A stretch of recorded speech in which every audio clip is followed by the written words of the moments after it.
Halo semuanya, balik lagi dan selamat pagi, selamat siang, selamat malam dimanapun kalian semuanya berada. Assalamualaikum warahmatullahi wabarakatuh. Salam sejahtera untuk kita semuanya. Om Swastiastu, Nama Budaya, Salam, salam kebajikan. Hari ini saya bakal mengajari kalian semua materi mengenai part of speech. Sebenarnya apa sih yang dimaksudkan dengan part of speech itu? Jadi part of speech itu adalah merupakan bagian-bagian yang paling mendasar dari sebuah kalimat dalam bahasa Inggris, ataupun juga part of speech itu merupakan klasifikasi data yang dikategorikan melalui peran serta fungsi dalam kalimat dari suatu bahasa. Sebenarnya sebelum belajar lebih jauh mengenai grammar ataupun bahasa Inggris, kalian harus mengetahui tentang part of speech ini. Tapi sebenarnya kalau misalkan kalian mempelajari bahasa Inggris ataupun materi-materi lain, part of speech itu sudah menjadi bagian dari materi-materi itu sendiri.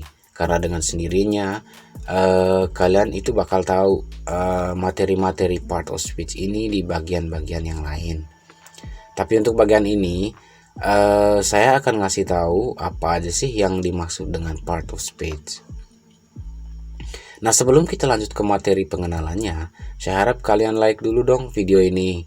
Jangan lupa share ke teman-teman kalian apabila video ini bermanfaat. Dan jangan lupa juga untuk selalu tinggalkan komentar kalian di kolom komentar yang sudah tersedia di bawah.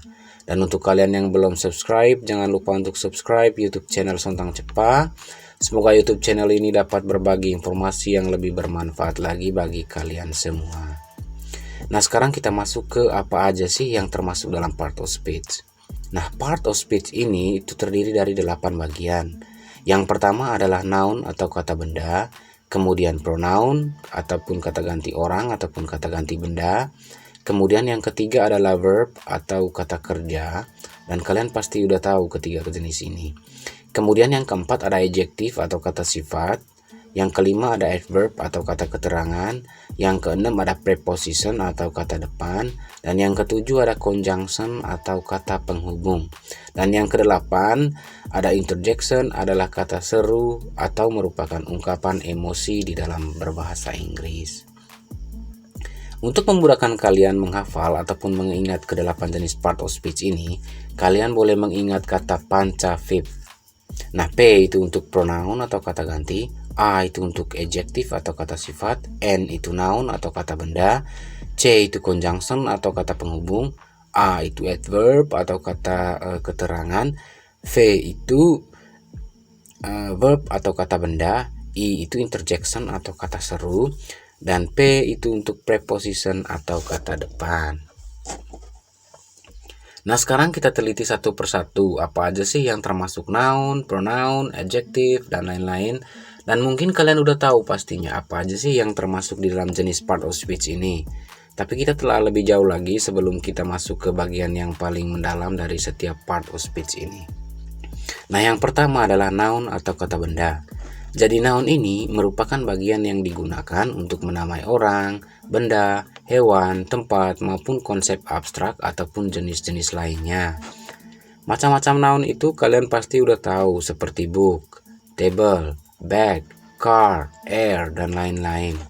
Jadi kata benda di sini yaitu baik kata benda yang ada wujudnya maupun kata benda yang tidak ada wujudnya seperti book. Buku itu kan ada wujudnya, kita bisa lihat, sedangkan seperti air atau udara itu wujudnya tidak bisa kita lihat, tetapi itu merupakan kata benda juga. Nah, nama orang-orang kayak misalnya kalau misalkan saya sebut kata Emilia, Emilia itu kan ada orangnya, jadi itu juga merupakan benda. Jadi ada benda hidup, benda mati, ada benda berwujud, dan ada juga benda yang tidak berwujud. Contohnya, my book is on the table. Nah, di sini ada dua kata benda. Pertama ada kata my book, kemudian ada kata table. Jadi yang satunya berfungsi sebagai subjek dan yang satunya lagi sebagai keterangan tempat. Kemudian contoh yang kedua, I borrow your pen. Saya meminjam bolpenmu. Sebenarnya I di sini juga sebagai kata benda, tetapi dia lebih ke kata ganti ataupun pronoun sebenarnya kata I itu. Dan di sini lebih jelasnya lagi kelihatan kata benda itu ada kata pen yang dia di sini itu berfungsi sebagai objek dalam kalimat. Jadi noun atau kata benda itu bisa berfungsi sebagai subjek, bisa juga berfungsi sebagai objek. Dan materi lebih jauh mengenai noun ini, pasti kalian udah tahu kata-kata yang termasuk countable noun dan uncountable noun. Dan nanti kita akan mempelajari lebih jauh lagi mengenai jenis-jenis kata benda. Kemudian contoh yang ketiga adalah I am interested in reading history books. Jadi di sini kata books merupakan kata benda yang jamak.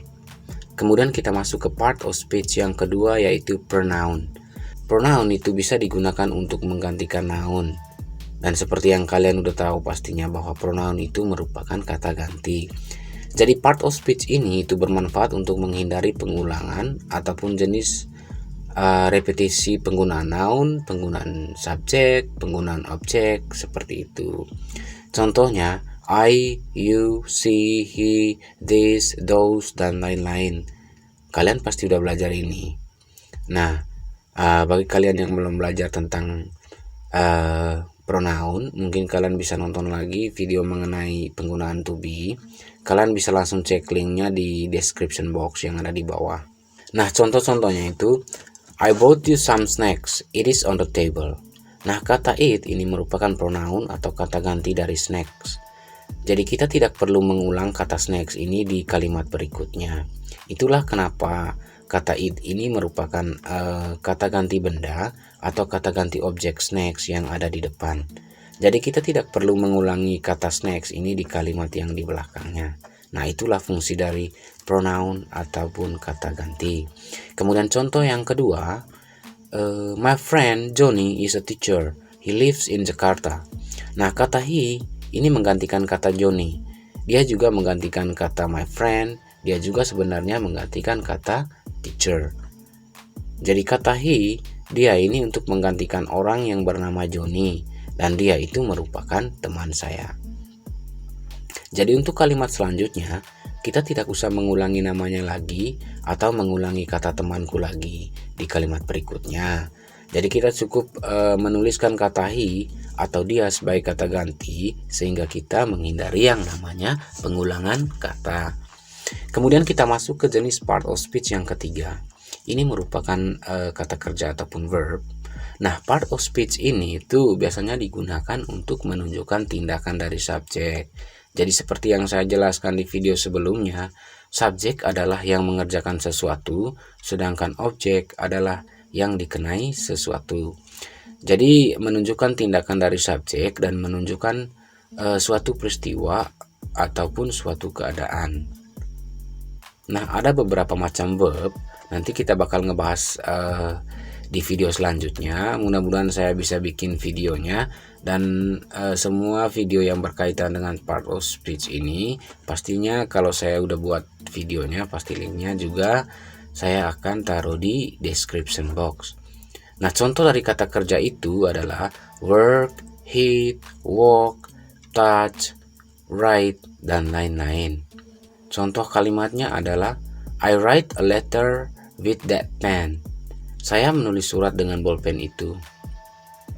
I atau saya sebagai subjek, write itu sebagai verb atau kata kerja ataupun predikat, letter itu merupakan objeknya. Ingat, kalimat lengkap itu terdiri dari subjek, predikat, dan objek. Dan kalimat itu tidak akan sempurna apabila tidak ada kata kerja di dalamnya.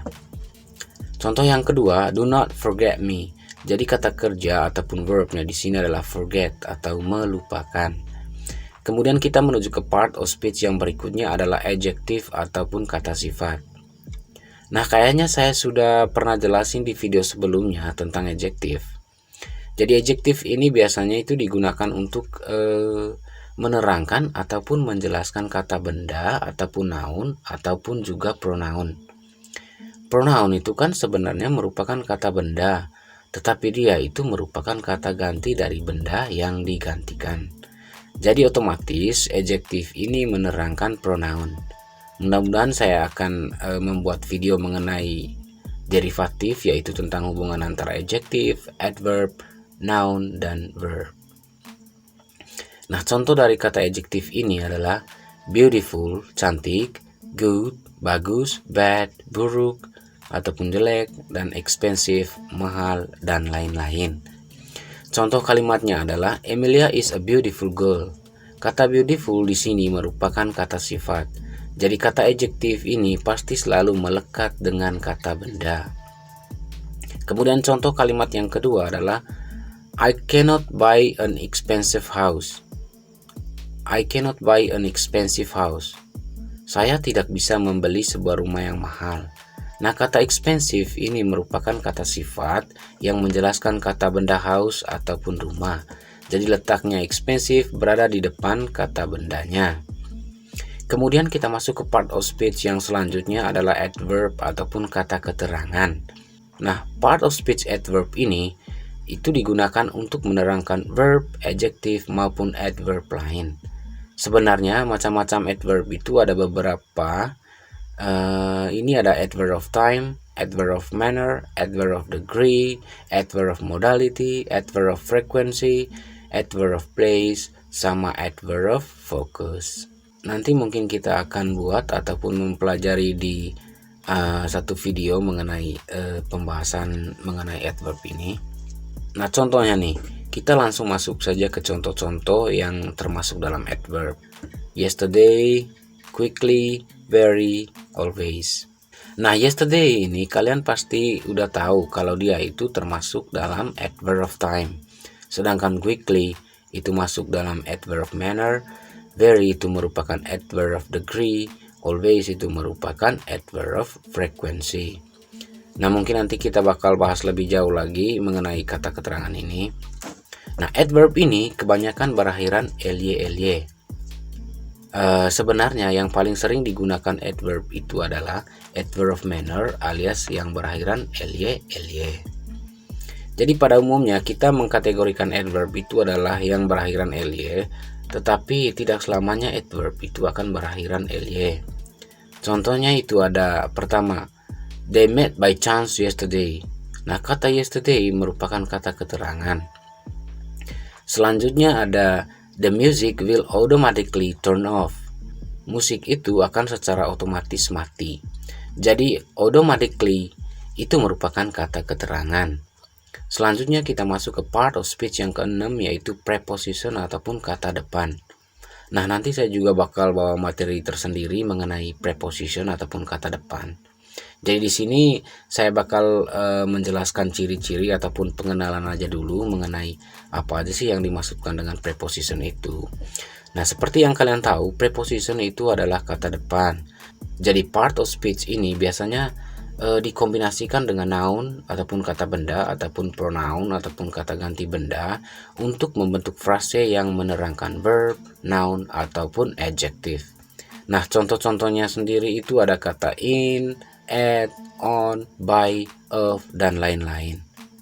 Nah, contohnya, I put the book on the table. Saya meletakkan buku di atas meja. Nah, kata on atau kata di atas meja itu merupakan kata depan atau kata preposisi. Kemudian contoh yang kedua adalah I passed my holiday at the beach. Saya melewatkan liburan saya di pantai. Nah, kata at itu merupakan kata depan atau preposition. Kita masuk ke part of speech yang ketujuh, yaitu conjunction ataupun kata penghubung ataupun kata sambung. Biasanya conjunction ini itu biasanya digunakan untuk menghubungkan dua kata atau dua frase ataupun dua klausa ataupun bahkan menghubungkan antar dua paragraf. Kata ini biasanya terbagi menjadi beberapa jenis seperti ada coordinate conjunction dan lain-lain. Nanti kita bakal bahas lebih lanjut mengenai conjunction.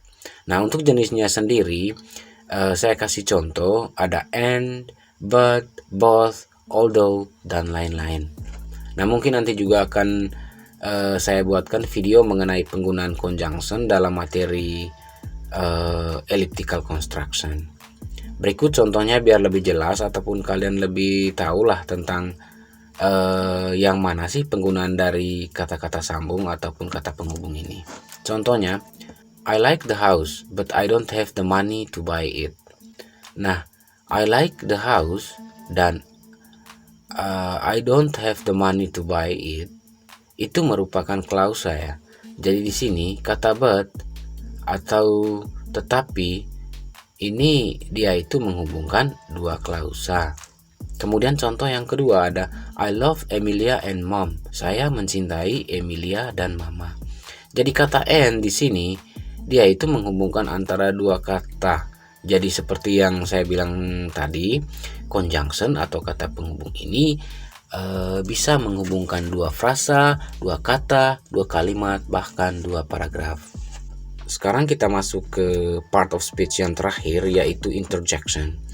Nah, interjection ini biasanya merupakan ungkapan yang digunakan untuk mengungkapkan emosi dari seseorang, untuk menyuruh ataupun untuk mengungkapkan kegembiraan atau kesedihan, kayak gitu. Jadi itu merupakan ucapan pendek. Pasti kalian tidak tahu kalau misalnya saya hanya menjelaskannya seperti ini. Mungkin kalian masih belum mengerti apa-apa aja. Terus kalau misalkan saya kasih contoh, kalian pasti bilang, oh ternyata yang itu tuh yang dibilang interjection. Jadi contoh dari interjection ataupun kata seru ataupun ungkapan ini itu adalah seperti oops, hooray, bravo, dan lain-lain seperti itu. Contohnya, bravo, you got an A+. Jadi kata bravo merupakan ungkapan emosi dari seseorang. Dan itu menyatakan bahwa seseorang yang lain ataupun dirinya sendiri itu telah melakukan sesuatu yang sangat luar biasa ataupun sangat istimewa. Jadi dia mengungkapkannya dengan kata bravo. Kemudian yang kedua ada kata hooray, we are going on holidays. Jadi kata hooray di sini mengungkapkan rasa semangat atau kegembiraan seseorang karena dia ataupun mereka akan pergi liburan. Jadi interjection itu merupakan ucapan singkat yang diungkapkan seseorang untuk mengekspresikan emosi mereka. Nah, itu aja pengenalan mengenai ke-8 jenis dari part of speech ini. Semoga kalian udah ada gambaran mengenai kita bakal belajar apa-apa aja sih nantinya di dalam grammar ataupun di dalam pelajaran bahasa Inggris. Jadi cukup sekian aja dulu materi saya hari ini. Jangan lupa untuk like video ini dan jangan lupa juga untuk share ke teman-teman kalian, karena saya juga butuh bantuan kalian untuk tetap meningkatkan channel saya ini. Dan jangan lupa juga untuk tinggalin komen pada kolom komentar yang sudah ada di bawah, karena saya pasti bakal membaca semua komentar kalian. Walaupun saya balasnya agak lelet, tetapi saya tetap baca dan berusaha untuk membalas komentar-komentar kalian. Dan buat kalian yang belum subscribe, kalian boleh klik tombol subscribe yang berwarna merah di bawah. Oke, sekian dulu video hari ini mengenai pembahasan pengenalan materi dari part of speech. Nanti video-video yang lebih jauh ataupun lebih mendalam mengenai ke-8 jenis part of speech ini bakal saya buat. Dan kalau misalnya nantinya saya udah buat, saya akan cantumkan linknya di kolom deskripsi yang ada di bawah. Terima kasih atas perhatian kalian semua dan sampai jumpa di video berikutnya. Bye bye.